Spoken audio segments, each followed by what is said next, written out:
Shipmates, good to see you up so early. I think we had an extra hour of sleep again, and we are in recovery from that. All right. Anyway, are you ready for the next most beautiful place on your wonderful world cruise? Well, Sri Lanka has been called by none other than Marco Polo the most beautiful island in the world, and he knew a few of them in his wanderings. And I have up here just the flag of Sri Lanka with its Singa, or the lion, is a symbol of the nation, and the national script there, which is Sinhalese, which is kind of a Pali-based circular phonetic script, and that actually says Sri Lanka. The circular character looks like the island of Sri Lanka, and it literally means the blessed island. And we also know it as Ceylon, which comes from the original Portuguese name for the island, which was Chelau, which means heavenly, and then it became Ceylon in English, and then the government of the independent country of Sri Lanka renamed the traditional name just the beautiful island. And so you have this island that is somewhat like a Pali leaf, the holy leaf that they would write the Buddhist scriptures on, but just by the geography of this island. And it is very close to the Cape Comorin in the state of Tamil Nadu in India, and that's both been a blessing and a problem, because this island has had a tragic civil war that Sir Arthur Burns is going to talk about after my introduction here. But you can see that there's a sort of a land bridge right over to the north coast of Sri Lanka. There's a large mountain range in the center, and then plains all around the rise in the center of the island.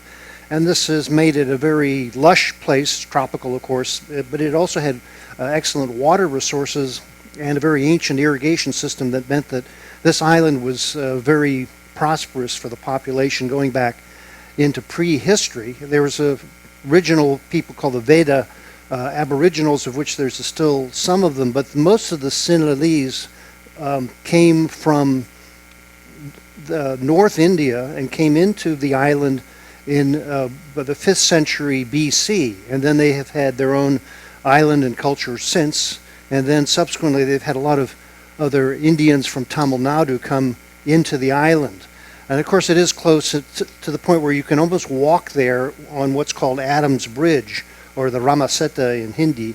And so you have a bay and a lagoon that has this spit of land, which then turns into coral heads, and if the tide is low, you can actually walk on the coral all the way to Sri Lanka.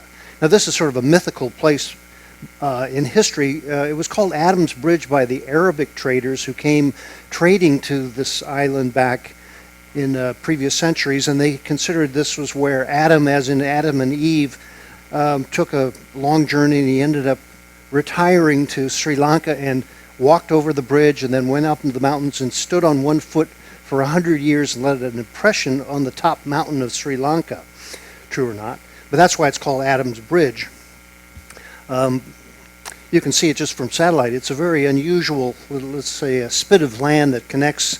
There is a bridge now to one of the islands, and for years they have considered making a canal through there for shipping. But because of the objections of the religious community, they have not done it to this point. And so there's only small boat traffic that can pass through certain passages. Well, in Hindu tradition, this is a very important place because Rama, who was an avatar recreation of Krishna, and his wife Sita had a battle with Varuna, the god of the oceans. King Ravana in Sri Lanka had kidnapped Sita before Rama married her, and so Rama led his monkey army down to fight in Sri Lanka to save his bride-to-be. And he fought Varuna, who was the god of the seas, and Rama had to prove his strength from pulling a giant bow of Lord Shiva, and he was so strong he actually broke the bow. And then he was given what they call the Brahmamastra, which was a ruling staff of power, and he put it in the ocean and boiled the seas and drove Varuna away, and then went on with his monkey army to battle Ravana, who was the evil king in northern Sri Lanka at the time who had taken his wife. He also had battles with other mythical lords and fighters who came to assist these epic struggle. This is all written in the Ramayana and repeated in many cultures throughout Southeast Asia, but it is very much a vibrant religion right here in Sri Lanka and of course in the rest of India where we're going.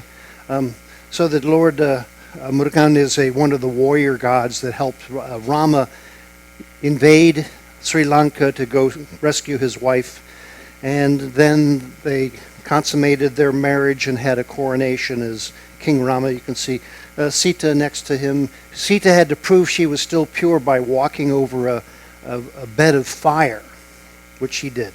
And you can see in this contemporary illustration, you have Hanuman and Lord Ganesha, the monkey god, and the elephant god, and all the other various characters of Hindu religion. Most curiously, when you have blue skin, that means you are particularly holy, like some of us would like to be. But Sri Lanka had a very ancient culture. They had their own territorial kings and cities, fortified usually up in the mountains, where they built reservoirs and irrigation for the lower plains. They did fight between each other, but certain of the time in the Sri Lankan history there were unifying kings to the point where out of Sigitra they sent emissaries, for instance, to Rome and also to China. And so the Sinhalese, the Sri Lankans, believed they were one of the most ancient diplomatic cultures, let's say. They had their very prosperous island, but they also were sent missionaries of Buddhism, for instance, to Burma and to Thailand. Those were originally the original missionaries for Buddhism came from Sri Lanka, and they considered themselves the purest of the Theravedic Buddhist tradition, including having written down the earliest of the Buddhist sutras. But up in the hills, you can go out of Colombo to some of the ancient cities that are mostly in ruins because there had been fighting until just recently. This particular mountain fortress has caves in it that are famous for these illustrations of the Ramayana and other celestial beings, and they're frescoes painted onto plaster and then polished. It's said that you can walk around in these caves, and some of the plaster has been so polished that it becomes a mirror, so you can see yourself amidst these magical figures.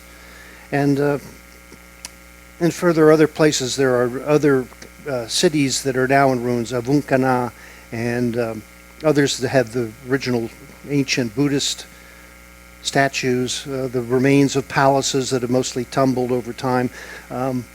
There were various wars between these kingdoms for sovereignty over the whole island, so many of them are in ruin. But they're preserved now, and you can go visit them, mostly up in the hills, because the shore was where the agriculture and the common people lived. But as you go up into the mountains of Sri Lanka, you get holier and holier with the monasteries and the temples and the former kings' palaces. This was a famous king, Vikrama Rajastra, and you can imagine how bejeweled they were, because Sri Lanka is also famous for its many mines that produce rubies and diamonds and emeralds. So he was the king of this city, Anuradhapura, which was the last of the great capitals of the pre-contact with the Europeans who came, and then eventually kept Sri Lanka as a colony till 1949. Now this is one of the earliest European maps of Sri Lanka that shows the mountain ranges and the different islands. Not geographically correct, but this was sort of a magical place that was spoken about by so many travelers. The Portuguese came in 1505 and established a trading post at Colombo. The Colombo itself means the harbor with mangoes, so it was a beautiful, safe harbor in the monsoon season. And then it was the Portuguese were followed by the Dutch, who then had their trading empire based out of Colombo again. They made agreements with the local royalty to have trading rights. this was what the representative of the East India Company, the VOC, which was the great Dutch trading company that covered all the way to Indonesia and all other parts of Asia. And so in the struggle of the competing Europeans, the Dutch were then replaced by the British, who then had it as a crown colony until 1949 again. And so there was let's say, a smaller version of the Raj of India. And of course, India was, the greater part of the empire, but Ceylon at the time was especially prosperous and a beautiful place to be assigned, I suppose, in spite of the heat. But it became a major producer of tea, and the British brought in many of the Tamil Nadu Indians to come work in the plantations, and that sort of set the stage for the troubles that have come into our current time in Sri Lanka. But you can see how adorned and bejeweled these leaders of the local kingdoms were at the time. Now this is again, the Adams Bridge, or the Ramaseta, that comes off from India. There's a bridge over to one of the islands, and then there's just the ferry. And the actual coral there has not been disturbed by cutting a channel through it. So you have a rail connection that started in 1915, connected to the Indian Railroad, and then it brought more and more people over to Sri Lanka. And every time there's a proposal to cut a shipping channel by the Indians, the Sri Lankans complain greatly about it. Now if you're on a ship of any size, you have to go all the way around Sri Lanka to get from the Bay of Bengal to the Arabian Sea and the Malabar coast of India. Now this part of Sri Lanka is called the Jaffna Peninsula, right on the north, and the bridge is right to the west of it. This is a very low-lying area, but this was the center for many of the Tamil-speaking Indians that came, and they built Hindu temples and commercial outlets. This is actually a bathing pool built on the sea right by Jaffna. Then it had its British colonial authorities and local civil servants.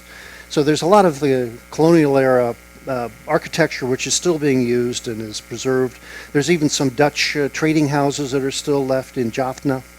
But Colombo became the greatest of the commercial cities because it was closer to the tea plantations. The north coast is pretty flat and not good for growing tea. It's mostly sugarcane and rice and other food crops. But Colombo became the busy intersection of international commerce and the tea trade, and to this day, Sri Lanka produces the most tea of any country except for India as the greater landmass.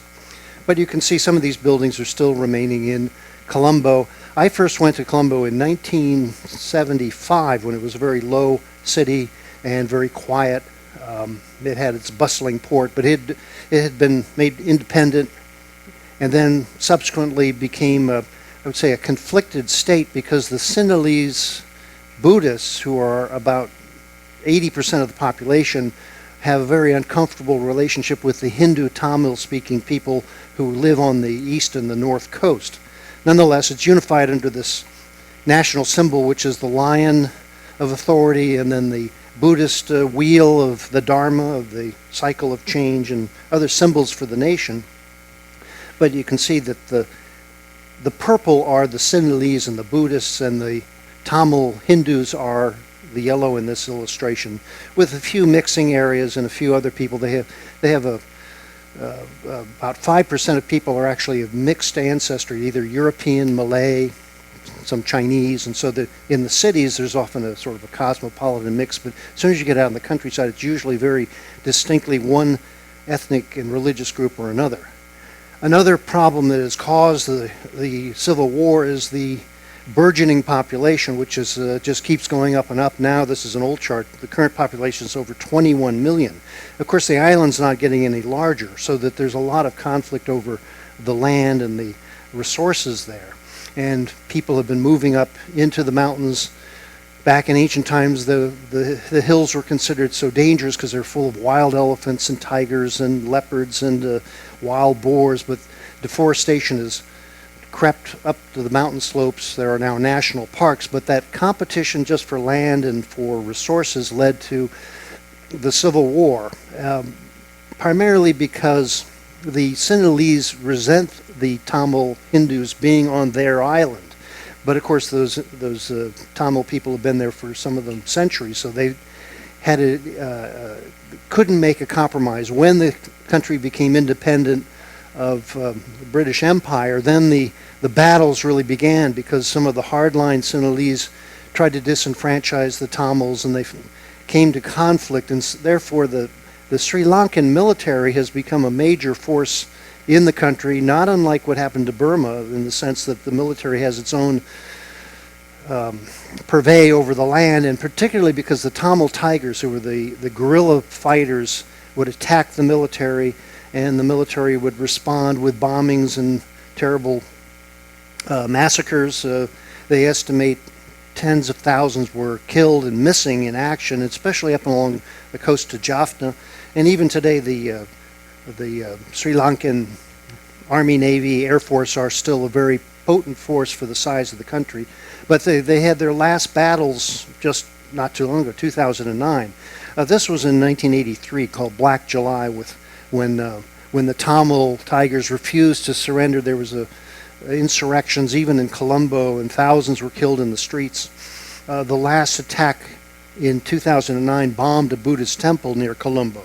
So when I was here off of a ship back in the mid-'80s, we had to have a military escort and police with us at all times to go anywhere, even into Colombo. Now it is peaceful. They finally came to an agreement to respect each other to a certain degree, though I happen to know a number of people in exile from the Tamil community who ended up in the U.S. and Canada. So this was a very bitter period because the land is naturally productive and very beautiful, and the people are by nature peaceful. So there was a Sri Lankan poet who wrote, "Stars over Sri Lanka, our emerald isle shines not by its jewels, but by the spirit of its people.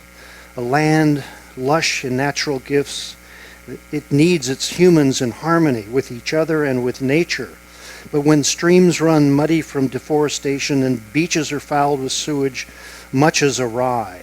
And then comes the demon of war to torment us all. A young elephant limps after losing a leg to a landmine. And as an island of the devout, be Buddhist, Hindu, or Muslim, all pray for relief up to the stars over Sri Lanka." Well, then they had yet another tragedy, which was the 2004 tsunami that came sweeping from the east and came and slammed into the whole shoreline of Sri Lanka. And all that red area are areas of damage from the tsunami, which even came around, curled onto the west coast. And so this is a country that doesn't seem to deserve all this trouble, but it still had it anyway. And now they're getting along better. There's a proverb in Sri Lanka that says, "The friendship of two requires the patience of one." And so the current government is, let's say, more accommodating. They don't want to continue to have the battles that they used to have, and the Tamil Tigers have been mostly exterminated, and the military still keeps quite a lid on the areas of the north and the east where they are. But it is said, also another saying here is that the prudent never show their anger, and those with the least power are the first to exert it. And of course the Tamils lost, but they're trying to make a community. Now in Colombo, where we're going into the Great Harbor there is a number of features. When we get out, and again, there's no shuttle bus, so you have to take a taxi out into the town unless you're on a tour. But you can go to the old town, which is in the center near a fish market, and the night bazaar, and a number of museums are there. There's a fortress that has its walls taken down to the south of the harbor. But it looks like this. It's sort of become a booming city, again, based upon their tea trade, and now they've become a major garment manufacturer, some electronics. They've industrialized the area around Colombo. And we'll be stopping, or rather docking, at a commercial port like this. But it's not all that convenient, because you can't just walk off the ship or get out of the secure port so readily. But when you go downtown, there are a lot of things to see. Here's the old mosque that dates from the early 1900s. The Malayakum temple, a Hindu temple that's in Colombo, and then a lot of colonial era buildings that are commercial. So it does have a feeling like somewhat like Yangon, but again, like Yangon, kind of swamped in traffic and prosperity here. But it has these British era buildings, the National Museum and the Parliament, the current Parliament House, World Trade Center of commercial buildings next to the old Parliament building. Again, the security is a little nervous in Colombo, so they don't want you to take pictures of these lovely buildings for some reason. But the British influence is still there in that cricket is a national sport, and most people will speak some English, so it's pretty easy to visit there. Not quite as isolated or back in time like we felt in Myanmar. And the Colombo, as you go out of it, is very much a garden city with lakes and parks, and then the uplands are above it. And they have some modern architecture, Supreme Court, one of the great conference halls named after one of the founding prime ministers of the country, and even a new theater complex, what they call the Lotus Pond. So if you have the chance to go out in Colombo at night, it's actually, well, not so hot and quite balmy, and there's a bit of a sea breeze. So it's a very pleasant city and has fine cuisine of curries and roti, very much Indian style, but with even more, let's say, local fruit and things. If you go down on the excursion down Dagale, which is on the southern port, you go along the coast. This is very flat territory, down to the tip of Matara and the old Portuguese and then Dutch fortified town of Gala. It's very flat land with a lot of agriculture and then beaches on the shore. So you'll see the typical water buffalo and such. Well, here's another saying in Sri Lanka. It is the fat buffalo that attracts a leaner mate. And old cows prefer young grass, whatever this means. But a lot of people come to Sri Lanka just for the beaches and a holiday. I mean, it's along with the Maldives and other places in South Asia that once you get to the ocean, it's all clean and fairly scenic and far enough away from the world so that you can enjoy a holiday on the shore here. And so this is the old town of Gale, which has its Portuguese and Dutch architecture, and again has lakes and parks all around. Now this is, you might know, Slave Island. This was a major slave trading port at one time, and surrounded by churches and Buddhist meditation centers. So this is kind of the variety of life in this part of the world. Unlike Colombo, the old fort in Gale is still intact, and you can visit that. And then there's a great, what they call the face green, which was used originally for military parades, but now it's just a public park.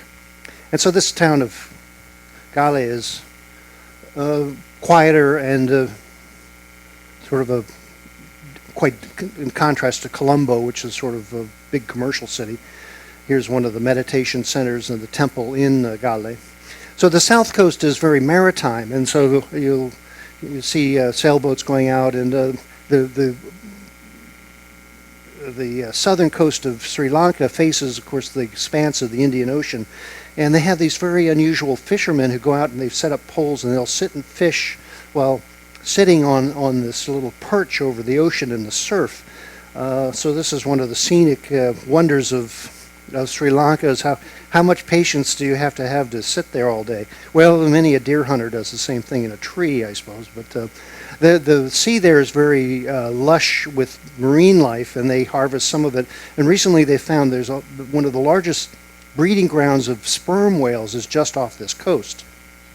So it's a very rich marine life, and quite in contrast when you go up into the mountains. So if you have the time on a return trip, perhaps you could go up to particularly to Kandy and the mountain tea estates, all the way up to the heights of the center mountains, which are almost 3,000 meters high. And so when you have a tropical climate, as you go up into the mountains, it's a relief, let's say, and that's where the tea grows the best. So I imagine some of you taking that journey up into some of the tea plantations. And this is where Sri Lanka has a sort of a mountain life with particularly great water resources that then keep the shores well irrigated for agriculture, unlike some parts of India, which are very water short. And so tea in particular is a specialty crop that requires hand picking of the tender, fresh leaves. And again, the plantations brought in mostly Tamil workers to do this work. But the value of that tea is sort of top-notch in the world of connoisseurs of the tea.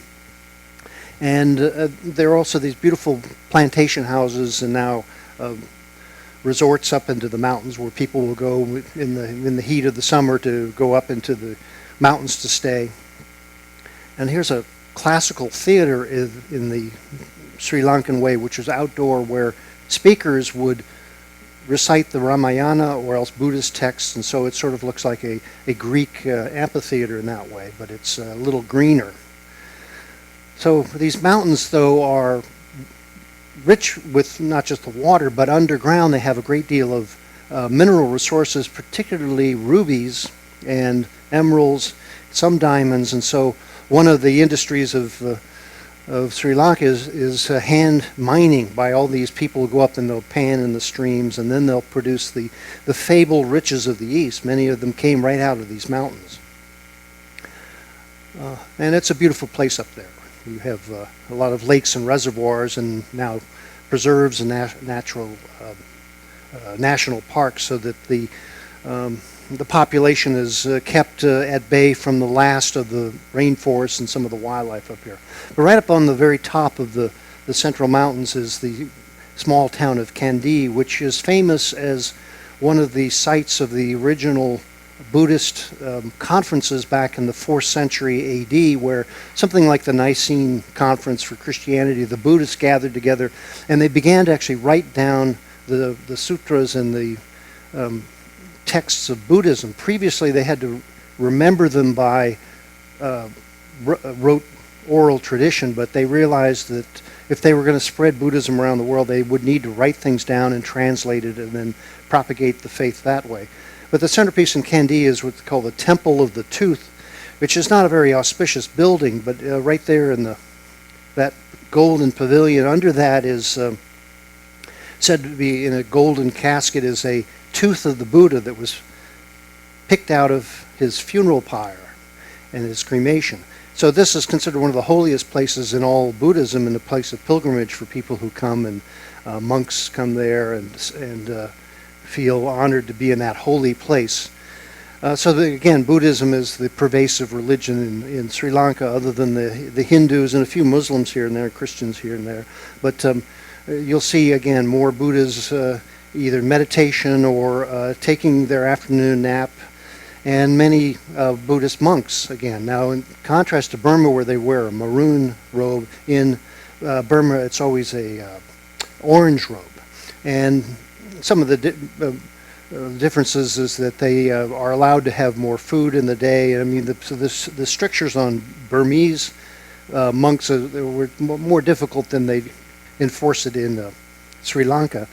But in contrast to these temples and ruins and that culture, you have a natural life which is pretty abundant right there in the center of the island. Again, compared to Myanmar, where you have a flat plain that's pretty much agriculturalized, and the natural forests and wildlife are very far from where we were in Myanmar or even in Bagan. You just have to go up a bit of the hill in Sri Lanka to come into valleys and waterfalls and fields of rhododendrons, a few monsters in the deep here and there, and even some tigers and leopards still live up in the high reserves.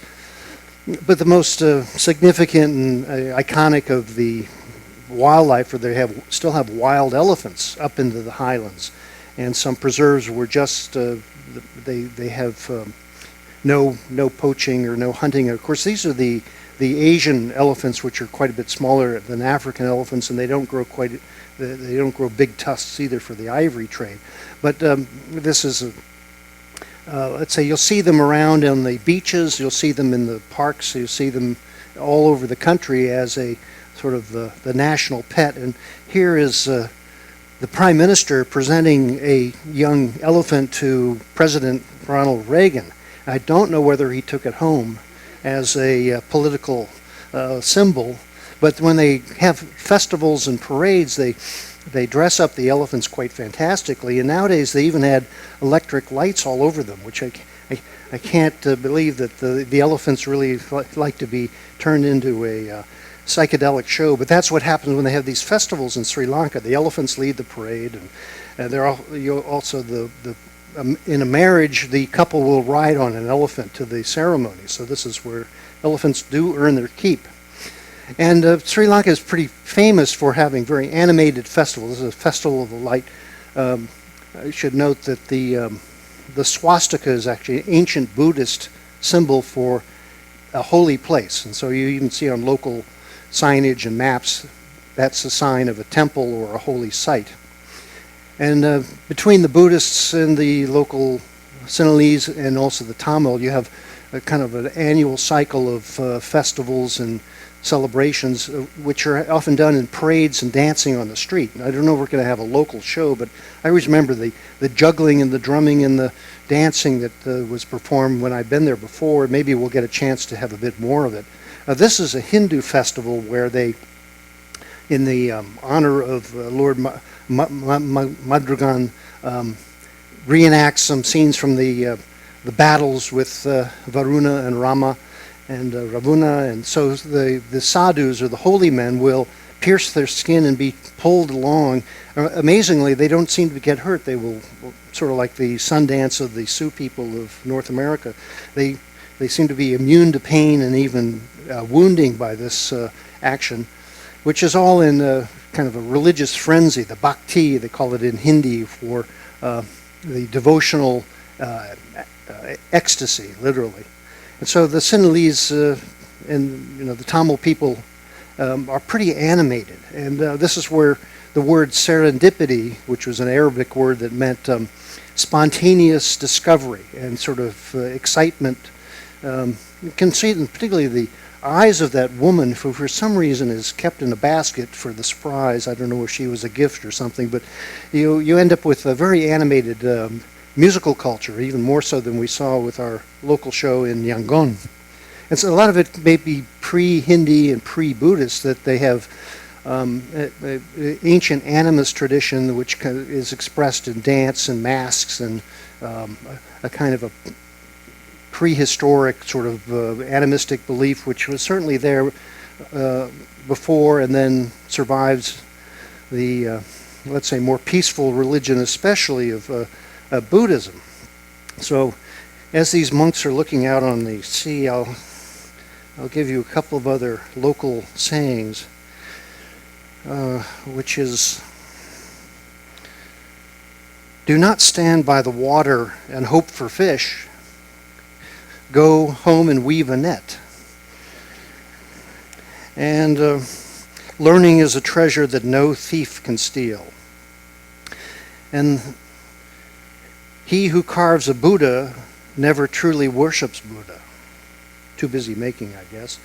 And the last one, the past is clear as a mirror, but the future is as dark as lacquer. And so with that, I wish you a good visit to Sri Lanka. I hope you find it a magical, serendipitous place. Thank you very much.